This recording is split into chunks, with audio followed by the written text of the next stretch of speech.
నమస్తే, నేను లక్ష్మీ దుర్గా. వార్తలోకి వెళ్లే ముందుగా హెడ్లైన్స్. మాజీ మంత్రి అర్గుల్ రాజారాం 100వ జయంతి సందర్భంగా ఆయన విగ్రహానికి పూలమాలలు వేసి నివాళులర్పించిన కాంగ్రెస్ నేతలు. సిరికొండ మండలంలో ఎమ్మెల్యే భూపత్ రెడ్డి పర్యటన, హై లెవెల్ బ్రిడ్జ్ నిర్మాణ పనుల పరిశీలన.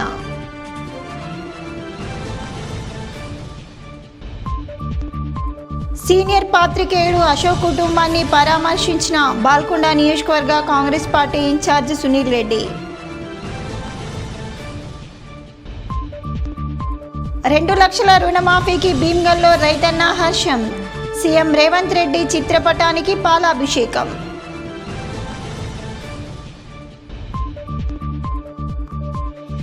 సిద్దులగుట్టపై గల శివాలయంలో సోమవారం సందర్భంగా విశిష్ట పూజలు. మాజీ మంత్రి అర్గుల్ రాజారాం 100వ జయంతి సందర్భంగా ఆర్మూర్ పట్టణంలోని అంబేద్కర్ చౌరస్తాలో గల ఆయన విగ్రహానికి రాజారాం కుటుంబ సభ్యులతో పాటు కాంగ్రెస్ పార్టీ నాయకులు, దళిత సంఘాల నాయకులు పూలమాలలు వేసి నివాళులర్పించారు. ఈ సందర్భంగా అర్గుల్ రాజారాం కుమారులు మాట్లాడుతూ, అర్గుల్ రాజారాం వారసులుగా చెప్పుకోవడం తమకు ఎంతో గర్వంగా ఉందని, తమ తండ్రి ఎన్నో సేవా కార్యక్రమాల్లో ముందుండి పాల్గొనేవారని అన్నారు. అనంతరం కాంగ్రెస్ పార్టీ నియోజకవర్గ నాయకులు గోర్త రాజేందర్, పట్టణ అధ్యక్షుడు సాయిబాబా గౌడ్, మాదిగ సంఘాల యునైటెడ్ ఫ్రంట్ రాష్ట్ర అధ్యక్షుడు కొక్కర భూమన్నలు మాట్లాడుతూ, ఎమ్మెల్యేగా, మంత్రిగా, విద్యుత్ శాఖ మంత్రిగా ఎన్నో రకాలుగా ఉమ్మడి ఆంధ్రప్రదేశ్కు రాజారాం సేవలు అందించడం జరిగిందని, ఆయన సేవలు ఎప్పటికీ మరవలేనివని కొనియాడారు. ఈ కార్యక్రమంలో కుటుంబ సభ్యులు, కాంగ్రెస్ నాయకులు, దళిత నాయకులు తదితరులు ఉన్నారు. కుటుంబంలో జన్మించిన రైతు కుటుంబంలో దాని నుంచి చాలా పైకి వచ్చిండ్రు. ఆయన కష్టపడి పైకి వచ్చిండ్రు. మాకు కూడా అదే నేర్పుతాం. మనం కష్టపడి పైకి వచ్చాము, మనం అంతే ఉండాలి అని చెప్పేవాళ్ళు. ఆయన ఏ శాఖ చేసినా అన్నింటిలో డెవలప్మెంట్ బాగుంది. జ్ఞాపకార్థం ఆయన 100 ఏళ్ళు రావడం అప్పటి కాంగ్రెస్ నుంచి రిప్రజెంటేట్ చేస్తూ పాల్కొండ నియోజకవర్గం నుంచి కంటిన్యూస్గా ఆల్మోస్ట్ 25 to 30 years ఎమ్మెల్యేగా ఉండి, అదే 10 సంవత్సరాలు మంత్రిగా ఉండి, ఫస్ట్ మంత్రిగా హ్యాండ్లూమ్ మినిస్టర్గా మంత్రిగా ప్రమాణ స్వీకారం చేశారు. దాని తర్వాత power minister and sports minister ఉండే, తర్వాత finance minister and power and sports ఉండే. సో మొత్తం ఇన్ని శాఖలు ఆయన కంటిన్యూస్గా నిర్వర్తించి మంచి అట్టడుగు వారికి పైకి రావాలని ఆయన కోరిక ఉండే. 100 సంవత్సరాల తర్వాత కూడా రాజారాం గారి ఆశయాల కోసం మేము ఇంతమంది వారి ఆశయ సాధనకు పనిచేసేందుకు మేము ముంగట్టున్నాం. ఎందుకంటే వారు ఏదైతే ఆశయించినరో బడుగు బలహీన వర్గాలకు, నిమ్న స్థాయి ప్రజలకు ఏదైతే చేయాలని ఉన్నదో దాన్ని మేము ఆ ఒరవడిగా ముంగడు తీసుకుపోతామని చెప్పి మీ ద్వారా తెలియజేస్తూ, వారి ఆశీస్సులు, వారి ప్రేమ మా పైన ఎప్పుడు ఉండాలని చెప్పి కోరుకుంటూ, వారి సీఎం స్థాయి వరకు ఎదిగినంటే ఆయన కృషి చాలా గొప్ప. ఇది రాజకీయాలు. ఆయన బీసీ నాయకుడుగా, బడుగు బలహీన వర్గాల నాయకుడుగా, బడుగు బలహీన ప్రజల అభివృద్ధి ఎంతోనో కృషి చేశారు. ఆయన ఆశయ సాధన కోసం కాంగ్రెస్ పార్టీ నాయకులు, పార్టీ కూడా కట్టుబడి ఉందని ఈ సందర్భంగా తెలియజేస్తూ ఆయన్ని స్మరించుకోవడం జరిగింది. ఎప్పుడు కూడా స్వర్గీయ రాజారాం గారి సేవలు మరవలేని. బాయ్స్ స్కూల్ పక్కన నిర్మించినటువంటి హాస్టల్ ఆయన యొక్క చలవాలని జరిగింది. మరి అంతేకాకుండా ఆయన ప్రవేశపెట్టినటువంటి అనేక సోషల్ వెల్ఫేర్ హాస్టల్ లోపల ఈరోజు చదువుకున్న విద్యార్థులు డాక్టర్లు అయ్యారు, ఎమ్మెల్యేలు అయ్యారు, ఎంపీలు అయ్యారు, ఐఏఎస్ ఐపీఎస్లు కూడా ఎంతోమంది ఎదిగారు.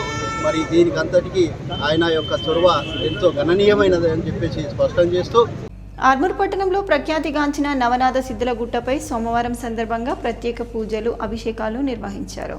ఉదయం నుండే భక్తులు శివాలయంలో బార్లు తీరారు.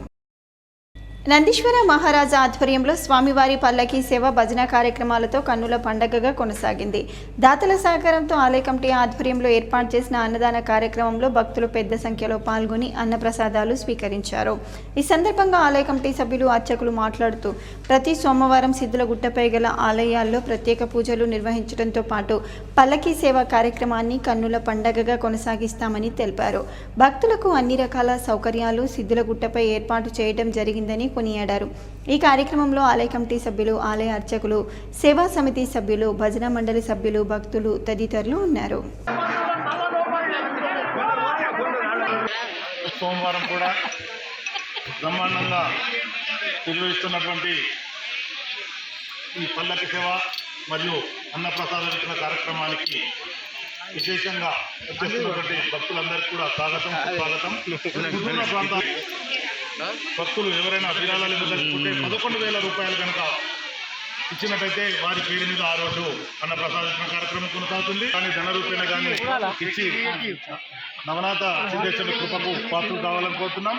అలాగే ఈరోజు అన్న ప్రసాద వితరణ దాత మనోజ్ రెడ్డి గారు పోచంపల్లి, వారికి వారి కుటుంబానికి ఆ యొక్క నవనాథ సిద్ధేశ్వరుని ఆశీస్సులు ఎల్లవేళలా ఉండాలని, కరుణా కటాక్షాలు ఎల్లవేళలా వారి కుటుంబంపై ఉండాలని మనస్ఫూర్తిగా కోరుకుంటూ ఆర్మూర్ పట్టణానికి చెందిన సీనియర్ పాత్రికేయులు గోసికొండ అశోక్ ఇటీవలే గుండెపోటుతో మృతి చెందడంతో వారి కుటుంబాన్ని కాంగ్రెస్ పార్టీ బాల్కొండ నియోజకవర్గ ఇన్ఛార్జ్ ముత్యాల సునీల్ కుమార్ రెడ్డి పరామర్శించి కుటుంబ సభ్యులకు ప్రగాఢ సానుభూతి తెలిపారు. సీనియర్ జర్నలిస్ట్ అశోక్ మృతి జర్నలిస్టులకు తీరని లోటని అన్నారు. వారి కుటుంబ సభ్యులకు భగవంతుని ఆశీర్వాదాలు ఉండాలని ఆకాంక్షించారు. ఈ కార్యక్రమంలో ఈఆర్ ఫౌండేషన్ వ్యవస్థాపక అధ్యక్షుడు సిఏ రాజశేఖర్, ఐడియా సాగర్, అర్గుల్ సురేష్, సాయన్న తదితరులు ఉన్నారు. మాజీ మంత్రి అర్గుల్ రాజారాం 100వ జయంతి సందర్భంగా బీజేపీ జాతీయ నాయకులు మాజీ ఎమ్మెల్యే ఎండల లక్ష్మీనారాయణ ఆర్మూర్ పట్టణంలోని అంబేద్కర్ చౌరస్తాలో గల రాజారాం విగ్రహానికి పూలమాలలు వేసి నివాళులర్పించారు. మంత్రిగా, ఎమ్మెల్యేగా ఉమ్మడి ఆంధ్రప్రదేశ్ రాష్ట్రంలో ఆయన చేసిన సేవలను కొనియాడారు. ప్రజల గుండెల్లో చిరస్థాయిలో నిలిచిపోయే వ్యక్తి రాజారాం అని లక్ష్మీనారాయణ అన్నారు. ఈ కార్యక్రమంలో రాజారాం కుటుంబ సభ్యులు, బీజేపీ సీనియర్ నాయకులు భూపత్ రెడ్డి, శ్రీనివాస్, అర్గుల్, మాజీ సర్పంచ్ గోర్త రాజేందర్ తదితరులు ఉన్నారు. రోటరీ క్లబ్ ఆఫ్ ఆర్మూర్ ఆధ్వర్యంలో ఆర్మూర్ మున్సిపల్ పరిధిలోని పెర్కిట్లో గల ప్రభుత్వ పాఠశాలకు సౌండ్ సిస్టమ్ను అందజేశారు. ఈ కార్యక్రమానికి ముఖ్య అతిథిగా పీడీజీ హనుమంత్ రెడ్డి హాజరై సౌండ్ సిస్టమ్ పాఠశాల ప్రధానోపాధ్యాయులు శ్రీనివాస్కు అందించారు. ఈ సందర్భంగా రోటరీ అధ్యక్షుడు గోపికృష్ణ పట్వారి మాట్లాడుతూ ప్రభుత్వ పాఠశాలలో విద్యార్థులకు రోటరీ ఆధ్వర్యంలో ఎల్లప్పుడూ సహకారాలు అందిస్తామని పేర్కొన్నారు. పాఠశాలకు సౌండ్ సిస్టమ్ స్పాన్సర్ చేసిన రోటేరియన్ లింబాద్రి గౌడ్కు ధన్యవాదాలు తెలిపారు. ఈ కార్యక్రమంలో కార్యదర్శి తులసి పట్వారి, కోశాధికారి లక్ష్మీనారాయణ, మాజీ అధ్యక్షుడు పుష్పాకర్రావు, ప్రవీణ్ పవార్, దామోదర్, ఆనంద్, మారుతి, ఉపాధ్యాయులు, విద్యార్థులు తదితరులు ఉన్నారు. 8,000 విలువ గల సౌండ్ సిస్టమ్ను వైర్లెస్ మైక్ లేటెస్ట్ టెక్నాలజీతోని రూపొందించిన సౌండ్ సిస్టమ్ని మన పెర్కిల్ హై స్కూల్కి విధానకు ముందుకు వచ్చిన ఫస్ట్ లింబాధనానికి ప్రత్యేకంగా థ్యాంక్ యూ తెలుపుతున్నాను. సో సేవలు జూలై 1 నుంచి సంవత్సరం కాలం పాటు కొనసాగుతున్నవి. ముఖ్యంగా ప్రభుత్వ గ్రామీణ ప్రాంతాల్లో ఉన్న ప్రభుత్వ పాఠశాలలో ఏమేమి అవసర నిమిత్తాలు, చైర్స్, టేబుల్స్ మరియు వివిధ రకాల అవసరాలు ఏదన్నా కానీ అనాథాశ్రమాల్లో, వృద్ధాశ్రమాల్లో ఇలా మా యొక్క హయాంలో సుమారు 30,000 వర్త్ గలటువంటి వర్త్తోని డాక్టర్స్ డే, టీచర్స్ డేకి స్పాన్సర్ చేయడం జరిగింది. ప్రవీణ్ పాస్టర్, అదేవిధంగా లింబాద్రి గౌడ్ నేటి కార్యక్రమం డోనర్ సుమారు 8,000 విలువ గల వర్త్ను మన స్కూల్కు అడగగానే ఇమ్మీడియట్లీగా ఫోన్పే చేయడం జరిగింది. ఇది యాక్చువల్గా మనకు జనవరి, ఫిబ్రవరిలో పెట్టాల్సిన కార్యక్రమం అయినప్పటికీ కూడా బోర్డ్ ఎగ్జామ్స్, మాకు కూడా ప్రైవేట్ స్కూల్స్ ఉంటాయి కాబట్టి ఆ స్కూల్స్ బిజీ వల్ల మనం ఫ్రెష్ అకాడమీ ఇయర్లో ప్రారంభించుకోవడం జరిగింది. అదేవిధంగా మారుతి న్యూ మెంబర్ రోటరీ, మరి ఇక ముందు మాతో పాటు సేవ చేయడానికి ముందుకు వస్తున్నటువంటి వ్యక్తి. 1985 నుంచి ఇప్పటి వరకు సుమారుగా 62,000 కోట్ల రూపాయలు ఖర్చు పెట్టి రోటరీ బిల్కెట్స్ మేము $1 ఇస్తే ఆయన $2 మ్యాచ్ చేస్తాం. పోలియో ఇరాడికేషన్, ఇప్పుడు ప్రపంచంలో పోలియో ఇరాడికేషన్ జరిగింది అంటే రోటరీ ద్వారానే జరిగింది. కాబట్టి ఇప్పుడు టాయిలెట్ బ్లాక్స్ గురించి చెప్పటం జరిగింది. ఇప్పుడు ఎన్ని టాయిలెట్స్ ఉన్నాయి సార్ దగ్గర? సరే, నేను ఒక పని చేస్తాను, 1 వీక్ తర్వాత నేను మళ్ళీ రివిజన్కి వస్తాను. వచ్చి ఒకసారి సర్వే చేసి మనకి ఏం లేదన్నా కానీ 8 నుంచి 10 లక్షల శాంక్షన్ ఉంది రోడ్డు నుంచి మన పెర్కిల్ స్కూల్. ఎందుకంటే 20% కాంట్రిబ్యూషన్ కూడా నేను చేస్తున్నాను. ఆర్మూర్ పట్టణంలోని సిద్దిలగుట్టపై ఆలయ కమిటీ ఆధ్వర్యంలో యువకులతో సామూహిక దత్త చాలీసా పారాయణం, జయాది హోమ కార్యక్రమాలను నిర్వహించారు. ఈ సందర్భంగా ఆలయ అర్చకులు కుమార్ శర్మ మాట్లాడుతూ నవనాథ సిద్ధులు ఆరాధించిన దత్తాత్రేయుడు సిద్దిలగుట్టపై కొలువై ఉండటం భగవత్ ప్రసాదంగా భావిస్తూ ఆలయ కమిటీ ఆధ్వర్యంలో యువకులతో సామూహిక దత్తపారాయణం, జయాది హోమ కార్యక్రమాలు నిర్వహించడం జరిగిందని అన్నారు. యువకులకు మంచి విద్య, సత్ప్రవర్తన, ఉద్యోగాల్లో స్థిరపడాలని పారాయణ కార్యక్రమాన్ని నిర్వహించామని తెలిపారు. ఈ కార్యక్రమంలో ఆలయ కమిటీ సభ్యులు, యువకులు తదితరులు ఉన్నారు. 15వ తేదీ అనుకుంటున్న స్వరూపంలో అమ్మవారి దగ్గర, అన్నపూర్ణాదేవి దగ్గర గాజులతో అలంకరణ ఉంటుంది. అట్లాగే దుర్గాదేవి కూడా కొలువైనటువంటి ఆలయం కాబట్టి దుర్గాదేవి దగ్గర కూడా గాజులతో అలంకరణ ఉంటుంది. సీతాదేవి దగ్గర కూడా అలంకరణ ఉంటుంది. కింద ఎల్లమ్మదేవి మన సిద్ధులగుట్టకు అధిదేవత కాబట్టి ఆ అమ్మవారి దగ్గర కూడా గాజులతో అలంకరణ ఉంటుంది. కాబట్టి ఇది జూలై 15వ తేదీ ఉంటుంది. భజన మండలి వారంతా కూడా గమనించాలి. ఆర్మూర్ పట్టణంలోని ఇస్కాన్ కేంద్రంలో జగన్నాథ స్వామి ఆవిర్భావ వేడుకలు కన్నుల పండగగా నిర్వహించారు.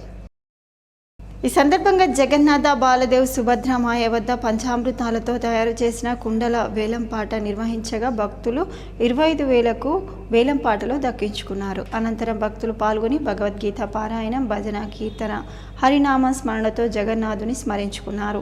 ఈ సందర్భంగా ఆర్మూర్ అధ్యక్షుడు ఆదిపురుషు ప్రభుజీ మాట్లాడుతూ భగవంతుని నామస్మరణ చేయటం వల్ల పునర్జన్మ సంప్రాప్తిస్తుందని, వైకుంఠ ప్రాప్తి కూడా చెందుతుందని పేర్కొన్నారు. అనంతరం భక్తులకు తీర్థప్రసాద వితరణ చేసి ప్రవచనాలు నిర్వహించారు. ఈ కార్యక్రమంలో ఇస్కాన్ సభ్యులు, భక్తులు ఉన్నారు. ఇందల్వాయి నుండి భీమ్గల్ వెళ్లే రోడ్డులో గల మోరుగు వాగుపై హైలెవెల్ బ్రిడ్జి నిర్మాణం పనులను ఎమ్మెల్యే భూపత్ రెడ్డి పరిశీలించారు. ఈ యొక్క హైలెవెల్ బ్రిడ్జి నిర్మాణం అంచనా విలువ 5 కోట్ల రూపాయలు ఉంటుందని పనులను పరిశీలించిన Nizamabad rural MLA doctor Bhupath Reddy అధికారులను, కాంట్రాక్టర్లను పనుల వివరాలు అడిగి తెలుసుకున్నారు. బ్రిడ్జి నిర్మాణ పనులు త్వరగా పూర్తి చేయాలని, పనులను నాణ్యతతో నిర్మించాలని, నిర్మాణ పనులకు సంబంధించిన మ్యాప్ను సంబంధిత అధికారులు ఎమ్మెల్యేకు చూపించారు. అనంతరం బ్రిడ్జి నిర్మాణ పనులను క్షుణ్ణంగా పరిశీలించారు. ఈ సందర్భంగా ఎమ్మెల్యే మీడియాతో మాట్లాడుతూ బ్రిడ్జి నిర్మాణ పనులను నాణ్యతతో నిర్మించాలని, వచ్చేది వర్షాకాలం ఉన్నందున త్వరలో పనులు పూర్తి చేయాలని, వాహనదారులకు ఎలాంటి ఇబ్బందులు కాకుండా ప్రత్యేక జాగ్రత్తలు తీసుకొని పనులు నిర్మించాలని ఆయన సూచించారు. 5 కోట్లతో మోరుగు వాగుపైన బ్రిడ్జి పనులను 2 నెలల్లో పూర్తి చేస్తామని కాంట్రాక్టర్ అధికారులు ఎమ్మెల్యేకు వివరించారు. పనులను పరిశీలించిన అనంతరం నిర్మాణ పనులు చాలా బాగున్నాయని ఎమ్మెల్యే తెలిపారు. ఇందల్వాయి మండలంలోని మోరి వాగు ఏదైతే మన దర్పల్లి భీమ్గల్ ఇందల్వాయి రోడ్ ఉందో ఆ వాగు పైన కన్స్ట్రక్ట్ చేసినటువంటి బ్రిడ్జ్ని ఈరోజు పరిశీలించడం జరిగింది. దీని టోటల్ ఎస్టిమేటెడ్ కాస్ట్ 5 కోట్లు. సో ఇప్పుడు ఇక్కడ చూస్తూ ఉంటే వర్క్ చాలా ఫాస్ట్గా అవుతూ ఉంది. మంచి వెరీ స్టాండర్డ్గా కడతా ఉన్నారు. తక్కువ టైంలోనే బాగా కట్టారు. మేము ఆయన కూడా చెప్పాము, ఏదైనా ఉంటే కూడా ప్రభుత్వం పూర్తి సహకారం అందిస్తామని. బ్రిడ్జ్ని కూడా వానాకాలం లోపల కంప్లీట్ చేయాలని చెప్పి సార్లను తర్వాత కాంట్రాక్టర్ విధానాలను కోరుతా ఉన్నాం. ఇది చాలా మెయిన్ రోడ్, ఇప్పుడు ఫ్యూచర్ రోడ్ ఒకటి దీన్ని పరిశీలించడం జరిగింది. వర్క్ కూడా త్వరలోనే ఒక 2 నెలల్లో కంప్లీట్ అయిపోతుంది. నందిపేట మండల కేంద్రంలో అనుమతులు లేకుండా నడుస్తున్నటువంటి ప్రైవేట్ స్కూల్ బస్సులను మోటార్ వెహికల్ ఇన్స్పెక్టర్ ఫిట్నెస్ మరియు ధృవపత్రాలను పరిశీలించారు. ఈ సందర్భంగా ఫిట్నెస్ లేని పలు ప్రైవేట్ పాఠశాల బస్సులను సీజ్ చేశారు. అనంతరం వారు మాట్లాడుతూ పాఠశాలలు పునఃప్రారంభం కాకముందే ప్రతి ప్రైవేట్ స్కూల్ యాజమాన్యాలు తమ వద్ద ఉండే బస్సులను ఫిట్నెస్ చేయించుకోవాలని, ఫిట్నెస్ లేకుండా రోడ్డుపైకి వస్తే సీజ్ చేయడం తప్పదని హెచ్చరించారు. రోడ్డు భద్రతా నియమ నిబంధనలు ప్రతి స్కూల్ యాజమాన్యం పాటించాలని అన్నారు. ఈ కార్యక్రమంలో రోడ్డు ట్రాన్స్పోర్టేషన్ అధికారులు, సిబ్బంది తదితరులు పాల్గొన్నారు.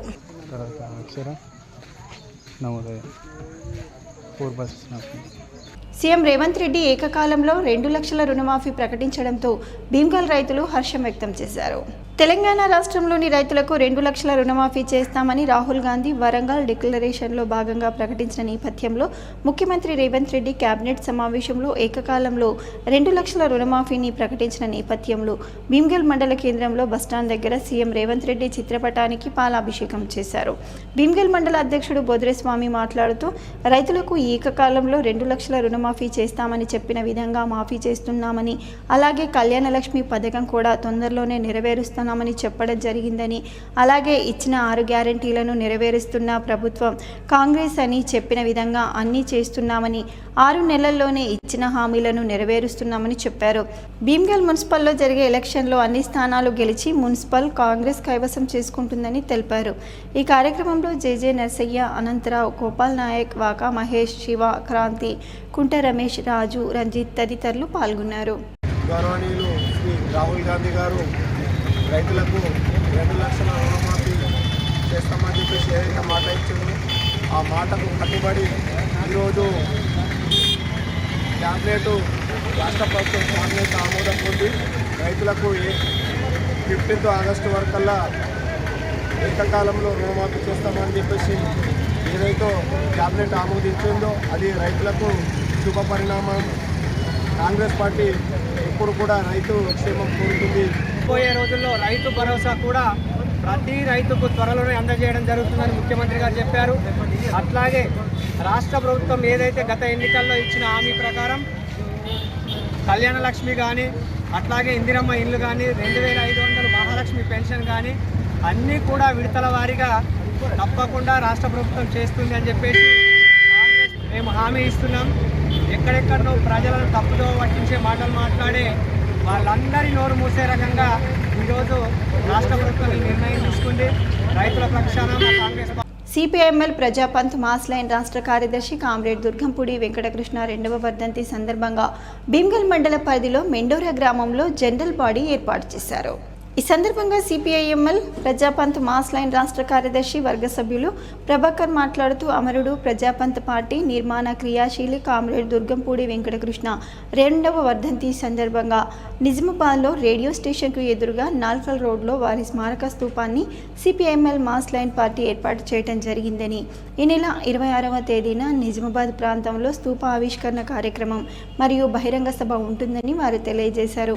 బడుగు బలహీన వర్గాల కోసం ముఖ్యంగా ఈ ప్రాంతంలో ఉద్యోగాన్ని వదిలేసి బీడీ కార్మికుల హక్కుల కోసం కార్మిక సంఘాల నుండి నిర్మించే ప్రభుత్వం వైపు పోరాటం చేసిన మహోన్నతుడు డివి కృష్ణ, నిబంధనలు కలిగిన మానవతావాది ఆదర్శ కమ్యూనిస్టు డివి కృష్ణ ఎన్ని అరాచక శక్తులు నిందలు వేసినా తట్టుకొని నిలబడి పోరాటం నడిపి తోటి కామ్రేడ్స్కి దారిని చూపెట్టిన కామ్రేడ్ కృష్ణ మన మధ్య లేకపోవడం విప్లవానికి తీవ్ర నష్టమని వారు తెలియజేశారు. నూతన సమాజ నిర్మాణమే అని చెప్పేసి నమ్మిన కామ్రేడ్ డివికే అన్న అమరత్వం పొంది 2 సంవత్సరాలు గడుస్తూ ఉంది.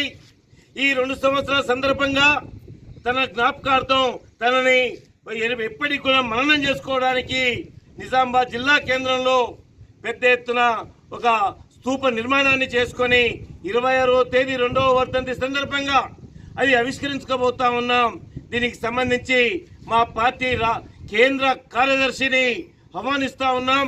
రాష్ట్ర నాయకులు, ఇతర పార్టీ నాయకులు కూడా ఆహ్వానిస్తూ ఈ స్తూపావిష్కరణకు పెద్ద ఎత్తున ప్రజలు హాజరు కావాలని చెప్పేసి సిపిఐఎంఎల్ ప్రజాపంత మాస్ లైన్ విజ్ఞప్తి చేస్తాం. ప్రతి సోమవారం ప్రజావాణిలో ఫిర్యాదు చేసే ఫిర్యాదుదారులు ముందస్తుగా గేటు వద్ద పాస్ తీసుకొని ప్రజావాణిలో ఫిర్యాదులు చేసుకొని వెళ్లిపోవాలని ఫిర్యాదుదారులకు అదనపు కలెక్టర్ చంద్రశేఖర్ సూచించారు. నిజామాబాద్ జిల్లా కేంద్రంలోని కలెక్టరేట్ భవనంలో సోమవారం ప్రజావాణి సందర్భంగా ఫిర్యాదు చేయడానికి వచ్చే ఫిర్యాదుదారులు ముందస్తుగా గేట్ వద్ద పాస్ తీసుకొని ఒక్కొక్కరికి ఫిర్యాదు చేయడానికి కలెక్టర్ కార్యాలయానికి రావడానికి అవకాశం ఉంటుందని కలెక్టర్ చంద్రశేఖర్ ఫిర్యాదుదారులకు సూచించారు. ఎండ వేడి ఎక్కువ కారణంగా ఎవరూ కూడా ఇబ్బందులు పడకుండా ఉండటానికి ప్రత్యేక టెంట్లు మరియు నీటి వసతులు కూడా ఏర్పాట్లు చేయించడం జరుగుతుందని చెప్పారు. ఫిర్యాదుదారులు ఓపికతో కలెక్టర్కు ఫిర్యాదు దరఖాస్తులు ఇచ్చి సమస్యలు చెప్పాలని అన్నారు. వచ్చిన ఫిర్యాదులు కూడా త్వరితగతిన పరిష్కరిస్తామని పేర్కొన్నారు. సిపిఐఎంఎల్ మాస్ లైన్ ప్రజాపంత రాష్ట్ర కార్యదర్శి అయిన కృష్ణారెడ్డి ఇటు కార్మిక సమస్యలు పరిష్కరించడంలో అటు లేబర్ అధికారికంగా ఉండి కార్మికులకు న్యాయం చేశారని ఈ నెల 26న నిజామాబాద్ జిల్లా కేంద్రంలో జరిగే విగ్రహ ఆవిష్కరణ కార్యక్రమంలో కార్మికులు పెద్ద ఎత్తున హాజరు కావాలని సిపిఐ నాయకులు పిలుపునిచ్చారు. బాల్కొండ మండల కేంద్రంలోని సీజర్ బీడీ కంపెనీలో ఈ నెల 26న జిల్లా కేంద్రంలో జరిగే కృష్ణారెడ్డి విగ్రహావిష్కరణ కరప్రతులను బీడీ కార్మికులకు మరియు చార్టర్ ప్యాకింగ్ సిబ్బందికి సిపిఐ నాయకులు అందించారు. అనంతరం వారు మాట్లాడుతూ 1969వ సంవత్సరంలో లేబర్ అధికారికంగా పనిచేసే ప్రజల కార్మికుల సమస్యల కోసం కృష్ణారెడ్డి ఎంతో సేవ చేశారని చెప్పారు. అనంతరం కార్మిక సంఘాల్లో చేరి అన్ని విధాలుగా పిఎఫ్లో నెలకొన్న సమస్యలను పరిష్కరించి అండగా నిలిచారని పేర్కొన్నారు. ఈ నెల 26న జిల్లా కేంద్రంలో జరిగే విగ్రహావిష్కరణ కార్యక్రమంలో కార్మికులు పెద్ద ఎత్తున హాజరు కావాలని పిలుపునిచ్చారు. ఈ కార్యక్రమంలో నాయకులు ముత్తెన్ నజీర్, శ్రీనివాస్, విజయ్, రాజేశ్వర్, రాజ్ కుమార్, ప్రకాష్, గంగాధర్ తదితరులు ఉన్నారు. నిజామాబాద్ మండల కేంద్రంలో ఆ భూమిలో ఆయన విగ్రహాన్ని ఏర్పాటు చేయడం జరిగింది. ఆ స్తూపావిష్కరణ ఈ నెల 26 తారీఖు నాడు అంటే బుధవారం నాడు 11 గంటలకు ఆ విగ్రహావిష్కరణ జరుగుతుంది. దానికి కార్మికులు కానీ ఇతర రంగ ప్రజలు కానీ రావాల్సిందిగా వాళ్ళందరికీ తెలియజేస్తున్నాం. ఇవల్ల కుల మతాలు లేనటువంటి విధానం కానీ ఒక కార్మికుడికి ఒక కూలికి ఇవాళ జీతము అంటే ఏంది, ఈ పద్ధతిలో ఉండాలనేది నేర్పిందే ఈ ప్రాంతంలో నిజామాబాద్ జిల్లాలో రాష్ట్రంలో ఈ రకమైనటువంటి పనిచేసినటువంటి డివి కృష్ణారెడ్డి చనిపోవడం, తను లేకపోవడం చాలా బాధాకరం. చేసినటువంటి పనులను మనము అమలు చేయించుకుంటూ ఇంకా మునుముందుకు వెళ్ళేటందుకు మీరందరూ కృషి చేయాలని చెప్పి సిరికొండ మండలంలోని గడ్కోల్ గ్రామంలో హై లెవెల్ బ్రిడ్జి పనులను rural MLA doctor Bhupath Reddy పరిశీలించారు. వర్షాకాలం సమీపించిన నేపథ్యంలో బ్రిడ్జి పనులను త్వరితగతిన పూర్తి చేయాలని అధికారులకు ఆదేశించారు. బ్రిడ్జి నిర్మాణంలో ఎలాంటి నాణ్యత లోపాలు లేకుండా చూడాలని అధికారులకు హెచ్చరించారు. ఈ కార్యక్రమంలో కాంగ్రెస్ పార్టీ మండల అధ్యక్షుడు బాకారం రవి, జిల్లా నాయకులు భాస్కర్, ఎర్రన్న, ఉమ్మాజీ నరేష్, నర్సారెడ్డి, శేఖర్ గౌడ్, సంతోష్ రెడ్డి, బాకారం సంతోష్, రిక్క సామెల్, నాయకులు, కార్యకర్తలు పాల్గొన్నారు.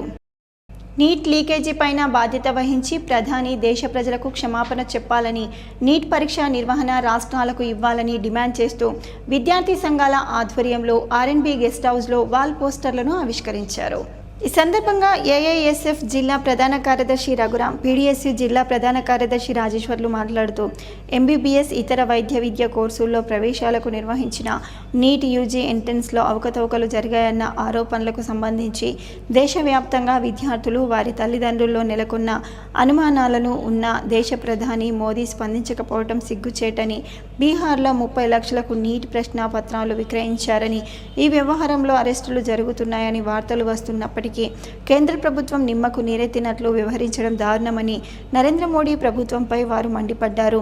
నీట్ పరీక్షల్లో గతంలో ఎప్పుడూ లేని విధంగా ఏకంగా 67 మందికి మొదటి ర్యాంకులు రావడం ఎన్నో అనుమానాలకు తావిస్తుందని స్పష్టంగా అర్థమవుతుందని, ఒకే సెంటర్ నుంచి పరీక్ష రాసిన 8 మంది విద్యార్థులకు 720 మార్కులు రావడం చూస్తే బీజేపీ హయాంలో పేపర్ లీకేజీ వ్యవహారం ఏ స్థాయిలో జరిగిందో స్పష్టంగా కళ్ళకు కట్టినట్లుగా కనిపిస్తుందని, ఇప్పటికైనా నీట్ పేపర్ లీకేజీకి బాధ్యత వహిస్తూ national testing chairman Pradeep Kumar Joshi రాజీనామా చేయాలని అన్నారు. విద్యార్థులు ఎవరైతే ఉన్నారో ఆ విద్యార్థులకు రేపు మళ్ళీ ఎగ్జామ్ నిర్వహిస్తే ఆన్లైన్ డబ్బులు ఫీజులు తీసుకోకుండా ఎగ్జామ్ నిర్వహించాల్సిందిగా ప్రధానమైన డిమాండ్లతో కార్యక్రమాన్ని చేపడతా ఉన్నాం. అదేవిధంగా దేశవ్యాప్తంగా ఉన్నటువంటి ఎంపీలు ఇల్లు ముట్టడి ఏదైతే ఈ నీట్ ఎగ్జామ్ రద్దు చేయకుండా దేశవ్యాప్తంగా ఉన్నటువంటి ఎంపీలు ఎవరైతే ఉన్నారో వాళ్ళ మంత్రులు ఎంపీలని ఇల్లు ముట్టడి చేసి మరి దిగ్బంధం చేస్తామని ప్రధానంగా డిమాండ్ చేస్తున్నాం. అదేవిధంగా ప్రశ్నపత్రాలు లీకేజీ కారణమైనటువంటి ఎన్టీఏను వెంటనే రద్దు చేయాలి. ఎటువంటి ఆరోపణ లేని నెట్ ఎగ్జామ్ను రద్దు చేసి కానీ ఆరోపణలు ఉన్నటువంటి నీట్ ఎగ్జామ్ని ఇప్పటివరకు కూడా రద్దు చేయాలి. కేవలం ఈరోజు మోడీ ప్రభుత్వం మొత్తం కూడా దేశవ్యాప్తంగా ఉన్నటువంటి ప్రతిష్టాత్మకంగా నిర్వహించే ఆ పేపర్లు మొత్తం కూడా లీకేజీలు జరుపుతున్నటువంటి పరిస్థితున్నది. ఈరోజు కొన్ని Telangana ASHA workers union CITU ఆధ్వర్యంలో ధర్నా నిర్వహించారు. ఈ సందర్భంగా సిఐటియు జిల్లా కార్యదర్శి నూర్జహాన్ మాట్లాడుతూ కొత్తగా ప్రవేశ పరీక్ష పెట్టే విధానం రద్దు చేయాలని, ఫిక్స్డ్ వేతనం 18,000 నిర్ణయించాలని, బీసీజీ సర్వే నిలుపుదల చేయాలని తదితర 24 డిమాండ్లపై పెద్ద ఎత్తున ధర్నా కార్యక్రమం నిర్వహించారు. ధర్నా అనంతరం అడిషనల్ కలెక్టర్కి వినతి పత్రాన్ని అందజేశారు. గత బీఆర్ఎస్ ప్రభుత్వం కొత్తగా ప్రవేశ పరీక్ష పెట్టాలని ప్రయత్నం చేస్తే ఆశా కార్యకర్తలు తిరగబడి ఆ ప్రయత్నాన్ని రద్దు చేశారని, నూతన కాంగ్రెస్ ప్రభుత్వం మళ్ళీ ఆశా కార్యకర్తలకు ప్రవేశ పరీక్ష పెట్టాలని ప్రయత్నిస్తుందని, దీంతో పాటు రాష్ట్రంలో ఎక్కడా లేని జిల్లాలో ప్రయోగాత్మకంగా బీసీజీ సర్వే పేరుతో కొత్త సంస్కరణ తీసుకురావడం జరుగుతుందని అన్నారు. గతంలో జిల్లాలో ఎస్బీ టెస్టులను ఉచితంగా చేయించారని, ఇప్పుడు బీసీ సర్వేను కూడా ఉచితంగా చేయించాలని ప్రయత్నాలు జరుగుతున్నాయని, కానీ తెలంగాణ ఆశా వర్కర్స్ ఈ సర్వే చేయడానికి ఒప్పుకోవటం లేదు కాబట్టి ఈ పద్ధతిని వెంటనే వెనక్కి తీసుకోవాలని కోరారు. గత ప్రభుత్వం ఆశా కార్యకర్తలకు ప్రతి నెల 2వ తేదీన జీతాలు ఇచ్చేదని, ప్రస్తుత ప్రభుత్వం 2-3 నెలలకు ఒకసారి జీతాలు ఇవ్వటం వల్ల ఆశా కార్యకర్తలకు ఆర్థిక సమస్యలు వస్తున్నాయి కాబట్టి ప్రతి నెల 2వ తేదీన జీతాలు ఇవ్వాలని డిమాండ్ చేశారు. ప్రభుత్వానికి అడుగుతా ఉన్నాం, ఎగ్జామ్ ఎందుకు రాపిస్తారంటే కనీసం వెయిటేజ్ మార్కులు ఇస్తారా, లేదు ప్రమోషన్ ఇస్తారా, ఏఎన్ఎంగా ఏమీ లేకుండా 5,000 ఇచ్చి ఎగ్జామ్ రాపిస్తాం అనేది తప్పుడు పద్ధతి, తప్పుడు ప్రచారాన్ని ప్రభుత్వం వెనక్కు తీసుకోవాలనేది డిమాండ్ చేస్తూ ఉన్నాం. ఆశా వర్కర్లు ఎగ్జామ్ రాయాలనే ఒత్తిడి చేయిస్తే మాత్రం ఈ పోరాటాలను ఉధృతం చేస్తామనేదే సిఐటిగా హెచ్చరిస్తూ ఉన్నాను. గతంలో తెలంగాణ ప్రభుత్వం హామీలు ఇచ్చింది, కాంగ్రెస్ ప్రభుత్వం దీన్ని అమలు చేస్తా అని చెప్పింది. అమలు చేయకుంటే ఈ పోరాటాలను ఇంకా ఉధృతం చేస్తామని సిఐటిగా హెచ్చరిస్తాం. వార్తలు ముగించే ముందు హెడ్లైన్స్ మరోసారి. మాజీ మంత్రి అర్బుల్ రాజారాం 100వ జయంతి సందర్భంగా ఆయన విగ్రహానికి పూలమాలలు వేసి నివాళులర్పించిన కాంగ్రెస్ నేతలు. సిరికొండ మండలంలో ఎమ్మెల్యే భూపత్ రెడ్డి పర్యటన, హై లెవెల్ బ్రిడ్జ్ నిర్మాణ పనుల పరిశీలన.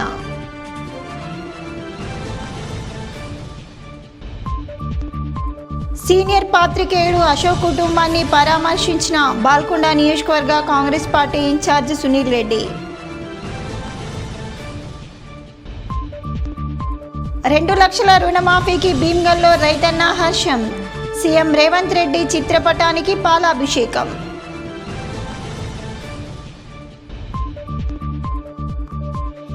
సిద్ధులగుట్టపై గల శివాలయంలో సోమవారం సందర్భంగా విశిష్ట పూజలు. ఇవి బులెటిన్లోని విశేషాలు. తిరిగి వచ్చే బులెటిన్లో మళ్ళీ కలుద్దాం. అంతవరకు సెలవు. నమస్కారం.